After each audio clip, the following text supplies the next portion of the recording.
기드온은 지극히 평범했습니다. 특별한 용사가 아니었습니다.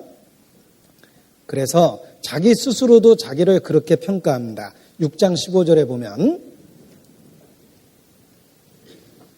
사사기 6장 15절입니다. 기드온이 그에게 대답하되 주여 내가 무엇으로 이스라엘을 구원하리이까 보소서.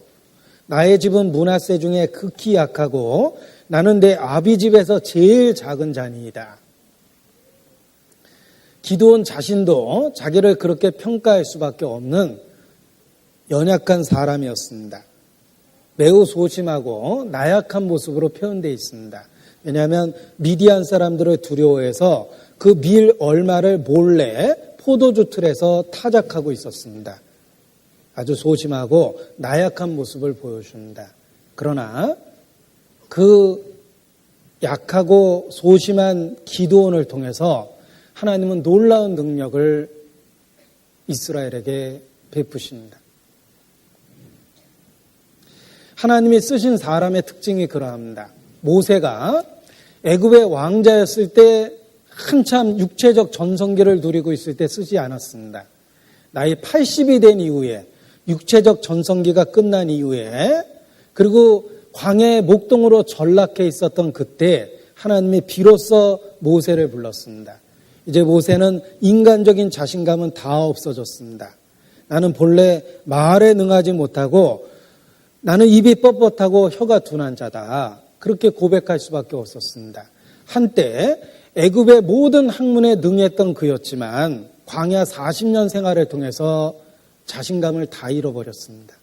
그러나 바로 그 약해진 상태에서 하나님은 모세를 부르십니다. 왜냐하면 비로소 하나님의 능력을 그에게 덧입힐 수가 있었기 때문입니다.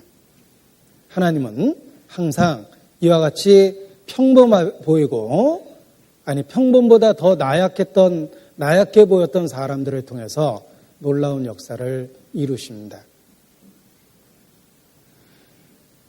이스라엘의 선지자 아모스도 그러했습니다. 아모스는 목자도 아니었고 아모스는 선지자도 아니었고 훈련을 받은 사람도 아니었습니다.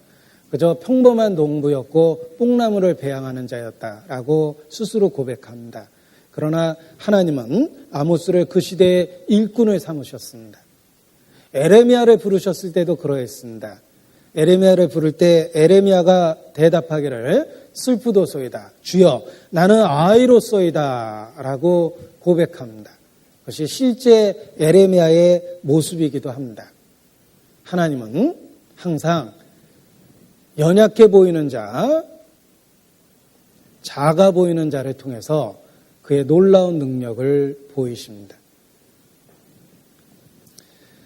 자기가 창조주 앞에 얼마나 연약하고 보잘것없고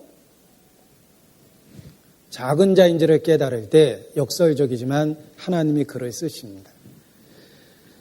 하나님이 미디안을 구원하실 때에도 32,000명의 군대를 모았지만 그 숫자가 너무 많다고 돌려보내셨습니다. 2만 명이 돌아갔습니다. 12,000명 남았습니다. 그러나 이제 22,000명이 돌아가고 10,000명이 남았습니다. 그래도 많다라고 하나님 말씀하시며 그들의 인원을 300으로 줄이십니다. 그 300명을 갖고 이스라엘을 구원했기 때문에 이스라엘은 이 전쟁이 하나님의 능력에 속했다라는 것을 결코 부인할 수 없었습니다. 아마 전쟁에 임했던 300명도 마찬가지였을 겁니다. 그들이 자기 무용담을 늘어놓듯이 전쟁 이야기를 하진 못했을 거예요.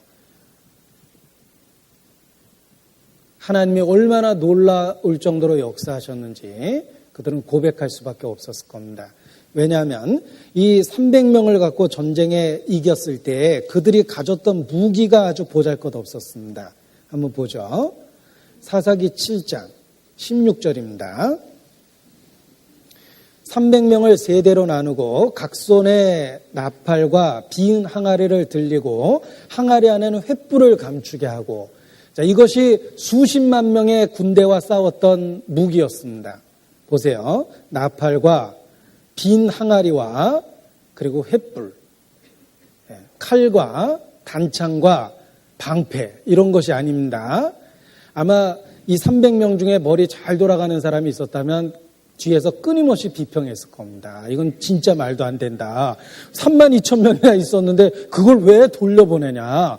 그리고 우리한테 지급된 이 무기 좀 봐라. 이게 무슨 무기냐. 항아리하고 횃불하고 나팔인데 이걸로 한 명도 못 죽인다.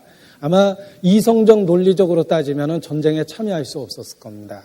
그들은 믿음으로 하나님이 함께 하신다는 믿음으로 참여했고 하나님은 능력 가운데 그들 가운데 역사하셨습니다. 그래서 승리로 끝났을 때 그들은 여전히 겸손할 수 있었어요. 어떻게 그렇게 300명이 다 그 수십만 명을 이길 수 있었냐고 누가 물어보면 저희는 그냥 나팔 불고 항아리 깨고 횃불 들고 한 것밖에 없다고 그렇게 겸손하게 고백할 수밖에 없었을 겁니다. 그들은 무기를 손에 들고 있지 않았기 때문입니다. 하나님은 소심해 보이고 나약해 보였던 기드온을 일꾼으로 부르셔서 큰 용사 삼으셨습니다. 그리고 그에게 주어진 군대조차도 겨우 300이었고 무기조차도 무기가 될 수 없는 것들을 주셨습니다. 그리고 정말 이 전쟁이 하나님의 능력으로 되는 거다라는 걸 확실하게 보여줬던 겁니다. 하나님은 지금도 약한 자를 쓰십니다. 하나님이 쓰시는 사역자의 5가지 특징이 있습니다. 고린도전서 1장 27절입니다. 고린도전서 1장 27절.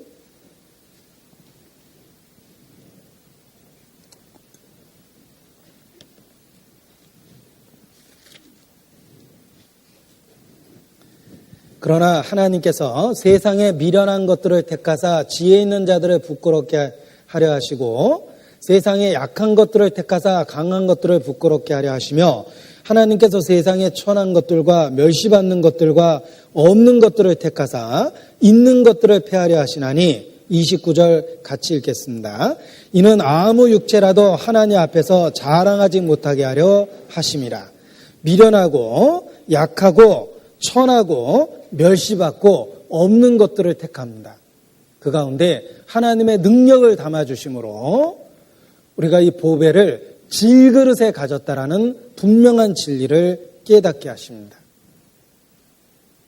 주께서 한두 번 하신 말씀을 내가 들었노니 권능은 하나님께 속하였다 하였노라. 그렇습니다. 오직 권능은 하나님께 속하였습니다.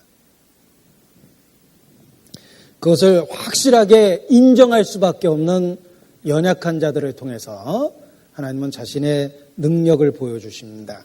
따라서 자기의 연약함을 깨닫는 것이 역설적이지만 그리스도인으로서 가장 강해질 수 있습니다. 자기가 얼마나 부서지기 쉬운지 깨달을 때 주님을 의지할 수 있습니다. 자기가 얼마나 쉽게 미혹된다라는 걸 깨달을 때 더 말씀을 읽고 부르짖게 됩니다. 자기의 판단력을 의지하지 않습니다. 내가 보기에는 옳아 보이지만 틀릴 수도 있다는 걸 알기 때문에 자기의 분별과 판단력보다는 주님이 주는 지혜를 구하고 주님의 응답을 듣기를 사모하게 됩니다.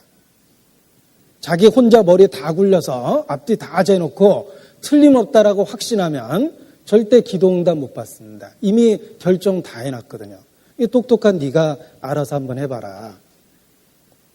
우리가 얼마나 연약하고 약하고 보잘것없고 실수투성이고 잘 부서지고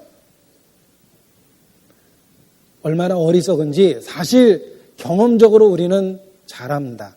왜냐하면 이 연약한 자기를 데리고 이미 수십 년을 살아봤기 때문입니다. 우리가 얼마나 연약하고 어리석습니까? 굳게 결심해도 흔들리고 사람 말에 쉽게 마음과 생각이 변화되기도 하고 알아보고 확인하고 속기도 합니다. 그럼에도 불구하고 우리 자신의 연약함을 철저하게 인정하면 주님을 의지하는 마음으로 바뀌고 가장 강해질 수 있습니다.